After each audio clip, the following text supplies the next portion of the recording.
de interés.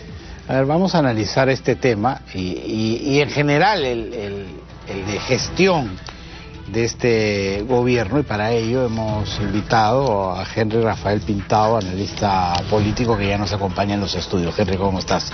¿Qué tal? Qué gusto.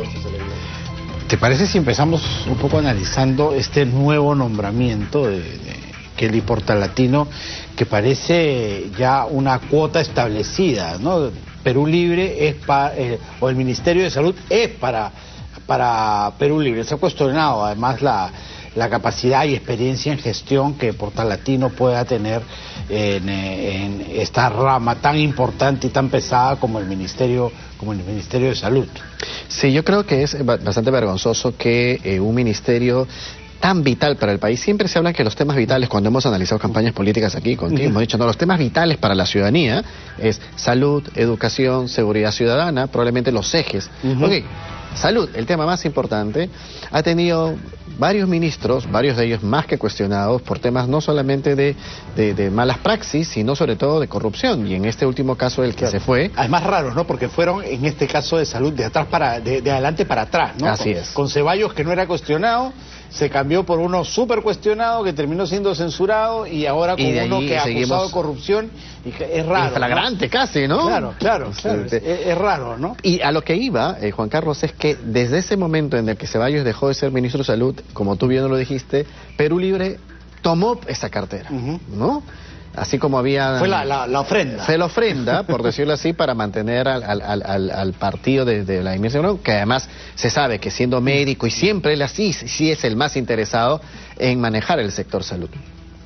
Pero a mí me sorprende además, no solamente que con este acto le vuelvan a dar este tan importante ministerio y tan peligroso de no tener una persona con las credenciales para poder dirigirlo, no solamente por Kelly Portalatino, creo que por los ex ministros de salud, que tampoco pues generaban confianza de ser necesariamente las personas con mayor experiencia y conocimiento del sector.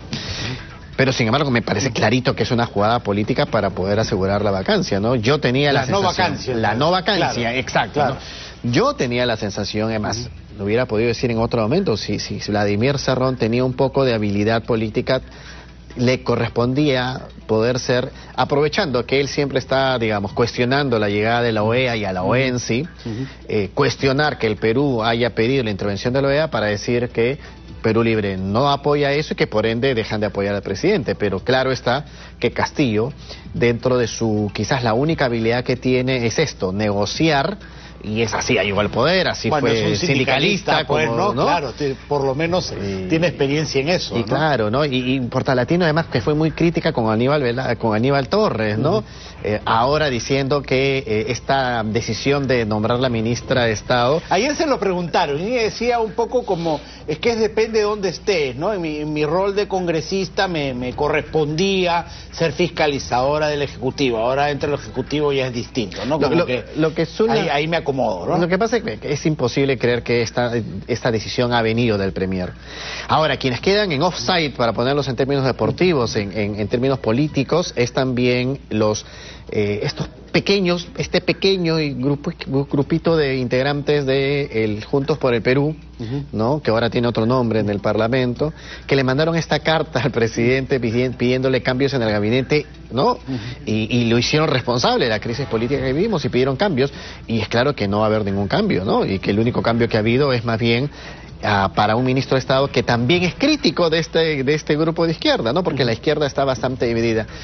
Mira, yo creo que estamos atravesando una crisis de gestión pública y que nos lleva no solamente a darle un mensaje a la ciudadanía, a seguir firme del lado con los ojos muy abiertos sobre el manejo político del país, sobre todo, pero sin embargo también a los gestores públicos, ¿no? A quienes se preparan para asumir la gestión pública.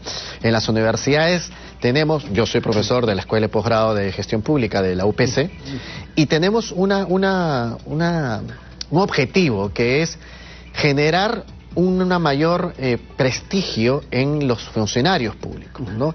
Y es eso, es ese tipo de funcionarios públicos que necesitamos tener en el país, y no solamente electos pues por favores políticos, por prebendas, o peor aún, ¿no? Por sobrevivencia política. Claro, y además con la tan poca capacidad que han demostrado, porque son cuoteos, no son casting verdaderamente para el cargo. Ya sobrepasamos la barrera de los 70 ministros, ¿no? Sí. Y con eso es imposible, ¿no? No voy a decir muy difícil, voy a decir imposible montar alguna política pública en realidad. Mira, me has hecho pensar en una palabra, ¿no? Durante años hemos hablado de la delincuencia del cogoteo, ¿no? Y esta es de la delincuencia del cuoteo. Del cuoteo. ¿No? Porque cuotean, digamos, se lo han dado a la gente de Juntos por el Perú, a la gente de los partidos vinculados a Sigrid Bazán y a la izquierda de ese tipo. En su momento le dieron... Parece la única forma de mantener fidelidades, pues, ¿no? Bueno, lo que pasa es que necesita. Lo que pasa es que en el pragmatismo político, nuevamente, por la experiencia sindicalista, que es el único valor que yo sí identifico al señor Pedro Castillo, es que él dijo, no voy a poder gobernar sabiendo gobernar porque no sé gobernar, no tengo capacidades de gobernar un país, no tengo capacidades de poder abrir y manejar un gabinete de Estado, no tengo capacidades ni siquiera de entregar la 10ª parte de lo que he prometido en mi campaña, pero sí tengo las capacidades de romper, dividir y manejar políticamente, porque eso lo ha hecho en los sindicatos. Hizo una huelga gigantesca que duró meses, se tiraba en la pista, entonces creo que lo ha hecho muy simple. Sabe que hay corrupción, sabe que hay congresistas que pueden ser comprados por favores o prebendas por cuoteo, como hoy lo llamamos, ¿no? El gobierno del cuoteo. Y lo que ha hecho es generar un salvavidas que hace inviable, imposible la vacancia. Sí, pues no. ¿Tú sí, la claro. ves así? Yo la veo así porque, a ver, sí. Además, las pocas, y esto se suma, pues, a las pocas habilidades políticas también desde el otro lado, ¿no? De la extrema derecha, que desde el día 1 se dejó ver el fustán y quiso ir con todo contra una vacancia, incluso al mes de haber empezado el gobierno, y hoy, sin tener los votos, vuelve a publicitar una tercera. Es una cosa de loco. Justo lo comentaba ahora cuando lo veía, porque me parece increíble, ¿no? Si no tienes los votos, ¿para qué siquiera lo pones sobre la mesa, ¿no? Yo creo que hubieron varios momentos. Yo, la verdad, creo que yo no lo llamaría la ultraderecha, porque la verdad, en términos reales, en Perú no tenemos una ultraderecha en ejercicio en el Congreso de la República, salvo por ahí uno de los grupos, pero... Básicamente son populismos, grupos, ¿no? Exacto, ¿no? O sea, cuando populismos de derecha, sí, de izquierda, exacto, populismos de derecha, de izquierda, y de allí van moviéndose de acuerdo a las circunstancias, ¿no? Creo que en general lo que tenemos en el Parlamento es también una incapacidad política, ¿no? Creo que el ego con el cual muchos parlamentarios dirigen el Congreso de la República se los hace sentir superiores, ¿no? Una raza superior sobre los demás, y esa raza superior, esa creencia, los aleja primero de la ciudadanía, de quien ya están bastante alejados, y segundo, pone en evidencia su incapacidad política, del manejo político, lo que se llamaba antes, tú debes recordar esa palabra que se llama el cubileteo político, ¿no? La posibilidad de conversar, negociar, sentarse a dialogar y llegar a acuerdos por el bienestar del país. Es claro que ahorita, la verdad, la vacancia va más allá de si eres de izquierda, derecha, rojo, amarillo, verde, caviar, no caviar, lo que quieras, no.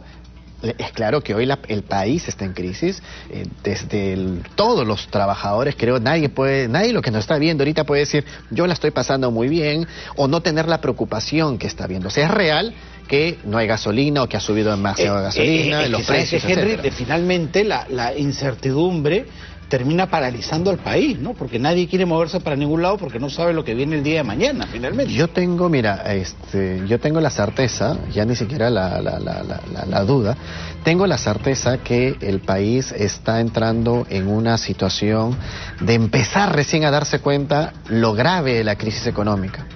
Mi temor, y te lo digo con honestidad, es que este gobierno le importe tan poco el país, le importe tan poco los ciudadanos, nuestros hermanos y hermanas del Perú, que estén dejando una bomba de tiempo para el momento en el que salgan del poder, quien entre en el poder, llámese de derecha, extrema derecha, centro, porque no creo que pueda asumir alguien de izquierda, ni siquiera relativa. ¿No a tener que haya posibilidad, por ejemplo, para un radicalismo aún mayor como el de Antauro? Sí, siempre hay una posibilidad de esa, siempre. Lo que creo es que la bomba de tiempo que va a dejar este gobierno en el manejo de la economía principalmente y después de la agenda social del país ha hecho una brecha casi inalcanzable para poder reengancharnos en esta cuarta revolución industrial que en las universidades estamos estudiando o mirando con perspectiva, ¿no? El estudio de las políticas públicas hoy se han modernizado cuando se habla en perspectiva. ¿Por qué perspectiva? Es que no solamente nos podemos dedicar a solucionar los problemas de la hora, que bastantes tenemos, sino que los problemas de la hora tienen una consecuencia en el mañana. Por eso es que vemos muchas de las cosas que se hicieron mal en el COVID, porque no se pensó en el día después, en el mes después, en los 6 meses después. Ese mal manejo de la política pública en el Perú y de la gestión pública en el Perú hace más evidente la necesidad de un cambio, y ese cambio creo que va a venir por futuras generaciones. Me preocupa lo que te mencionaba, esta bomba de tiempo que le está dejando a la gestión pública en sí, un gobierno que sigue apostando por hidrocarburos, que dejan de ser en el próximo milenio, en los próximos 10, 20 años, va a ser cambiado por energías renovables. Claro. Cuando estamos en un proceso de transformación en el mundo, nosotros estamos tirando para atrás.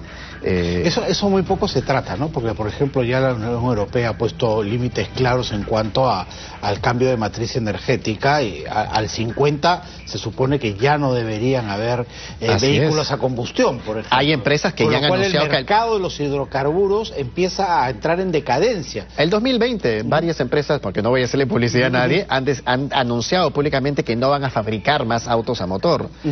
Mira, el Perú, podríamos analizar el tema de la política en perspectiva, Juan Carlos, perdón.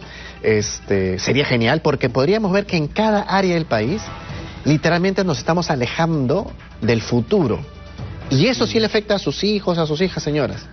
¿Por qué? Porque estamos creando un país hacia el pasado. Siempre se hablaba de Cuba, ¿no? Hay Cuba donde hay donde el mundo se estancó, donde todo el mundo se quedó en los 50. No sé, tengo mis temores de que en el Perú estamos, gracias la verdad, a pesar de este gobierno, llegando a posibilidad de caer en ese entrampamiento. La verdad, no se trata, insisto, de un cambio de gobierno por política e ideología. Creo que se trata de una necesidad de un cambio de gobierno por el bien del país. Si el señor Cerrón tiene la astucia política de sobrevivir, más allá de este cuoteo que tiene en el Ministerio de Salud, debería poder buscar algún tipo de acuerdo que a Perú Libre lo pueda mantener. Perú Libre es un partido sólido, tiene una buena cantidad de municipios, no muchos, pero en espacios importantes de sobrevivencia. Pero la sobrevivencia política tiene que ver con la corrupción de este gobierno, y si este gobierno continúa, es claro de que... pero no sé si a un condenado por corrupción se le pueda pedir que analice desde esa visión las cosas, ¿no? Yo creo que un condenado por corrupción a veces tiene la habilidad política no para el bien del país, pero creo para la habilidad política por el bien de su partido y por supuesto y de sus intereses políticos. Y eso es parte de las negociaciones. A veces no necesariamente quienes estamos en búsqueda del bien del país, de la sostenibilidad, de la generación de empleo, de la economía y del desarrollo sostenible, tenemos que conversar y llegar a acuerdos con quienes piensan como nosotros. A veces es necesario llegar a acuerdos con quienes, incluso estando equivocados, nos permitirían con sus votos salir de la crisis que tenemos hoy. Y eso es, creo, ese es el gran reto de los congresistas de la República, dejar de mirarse entre ellos y llegar a sentarse en una reunión.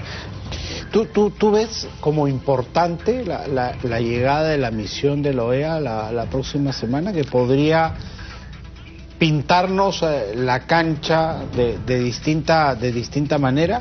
Mira, yo creo que a Pedro Castillo se está jugando una carta demasiado compleja. Primero porque sí, ciertamente la OEA nos manda un grupo de representantes que van a tener que dar un informe y van a tener que reunirse con todos, con la prensa, con la iglesia, con la sociedad civil, con los medios de comunicación, con la fiscalía, con el Poder Judicial, con los congresistas. Creo que por goleada va a recibir información que queja en claridad que aquí en el Perú, democráticamente, estamos buscando la salida del presidente Pedro Castillo. Sin embargo, tengo la sensación que así como hay el gobierno coteo, creo que en el caso de la OEA, la jugada de traer a la OEA, más que salvar al presidente, ha sido una jugada del canciller Landa y los grupos políticos que rodean a César Landa para salvarse a él de la censura en el Congreso de la República. Creo que Landa está haciéndole creer a ciertos parlamentarios que a la llegada de la OEA finalmente se puede permitir una puerta de que la OEA deje sin piso al final del camino a Pedro Castillo, y finalmente Landa se mantuvo como canciller. Y le podrá decir a Pedro Castillo, hice lo posible. Y es factible porque no hay que engañarnos, la OEA también tiene su carga ideológica de acuerdo a los países que tienen sus representantes allí, ¿no? Y mira los integrantes de los que vienen. Vienen integrantes de Colombia, vienen de Paraguay, de Argentina. O sea, básicamente vienen principalmente los países de ideología, digamos, cercana a la de Pedro Castillo. Porque, digamos, la esperanza de la oposición es que digan, en el Perú se está viviendo una democracia y el pedido del presidente Castillo es infundado, y punto. Sí, y eso lo dejaría sin piso, pero podría ser también que reciba el espaldarazo también. Podría ser, pero eso sí podría, digamos, a este nivel ya tendrían que intervenir otros actores, ¿no? Otros gobiernos, y yo creo que, digamos, si quisiéramos darle alguna asesoría al Congreso de la República, que por lo visto también ha estado mal asesorados en sus decisiones vinculados a la llegada de la OEA y a la presentación de la acusación constitucional de la fiscal de la Nación, creo que hay que hacer también cubileteo político internacional. O sea, hay que hacer el lobby permitido de la democracia, de hablar con los gobiernos y explicarles la situación. Creo que no se gana nada simplemente gritando o haciéndose el machito desde aquí. Hay que hablar con los gobiernos, con los presidentes de la República, de los países miembros de la EA, y así como también se suman los votos en el Congreso de la República, también en la OEA se suman los votos. Y, mira, en algún momento, cuando tuvimos la crisis política con el gobierno de Alejandro Toledo, la OEA también estuvo activamente participante, y el gobierno del Perú y los integrantes de la oposición salieron afuera a visitar países, a conversar con los líderes, tanto políticos del Congreso y como los líderes legislativos. Creo que necesita articular el Congreso de la República una respuesta más inteligente y efectiva, y percibo que lo que tienen es solamente una respuesta reactiva. Claro. Mi pregunta es, ¿tendrán esa inteligencia? Yo creo que hay integrantes en el Parlamento que lo tienen, pero insisto... A todos los veo demasiado flemáticos, ¿no? A eso voy. Habría que tomar un vaso de agua fría. Es que creo que más que el vaso de agua fría necesitan tirarse hielo en la cabeza, claro, y reaccionar. Porque, mira, el problema está en que ahí viene el tema de la ausencia de la inteligencia estratégica. Cuando tú identificas que quieren lograr el objetivo por el mismo camino y no están haciendo algo distinto que pueda generar esta diferencia. Recibieron un apoyo gigantesco, y el Perú en sí recibió una buena noticia cuando la fiscal de la Nación puso en evidencia que estábamos gobernando por un gobierno de cuoteo, como le hemos bautizado, pero un gobierno con serias acusaciones de corrupción y muy mal capitalizado por el Congreso de la República, ¿no? E insisto, yo creo que hay mucho ego. Claro. Y creo que entre ellos hay mucho yo sé más que tú, yo soy... ¿Qué hablas tú que no sabes? Hay que tener cuidado, además, que finalmente el fin termine justificando los medios, ¿no? Hay que cuidar mucho los medios, ¿no? Y yo creo que por eso va a ser importante la movilización ciudadana, no sé si necesariamente en las calles, pero sí la participación activa de la ciudadanía, que finalmente es el actor principal. Y ese actor principal debe estar hoy pendiente de no solamente los malos nombramientos en los ministerios, sino sobre todo de que su economía, que es lo más importante, no va a mejorar si este gobierno continúa. Vamos a cumplir más de 1 año y medio con el dólar fuera de su precio, con el BCR haciendo esfuerzos gigantescos para mantener la estabilidad de la moneda, con la gasolina elevada que va más allá de las consecuencias del conflicto entre Ucrania y Rusia, y con los alimentos subidos en demasía y recién empezando. O sea, el precio de la papa y de los demás productos que han subido en los mercados, no tienen cómo parar. Sí. Bueno, gestión pura. Muchísimas gracias, Henry, por habernos acompañado. Al contrario, Juan Carlos, encantado. Muchísimas gracias. Henry Rafael Pintado, analista político, ha estado con nosotros. Son las 7 de la noche con 43 minutos.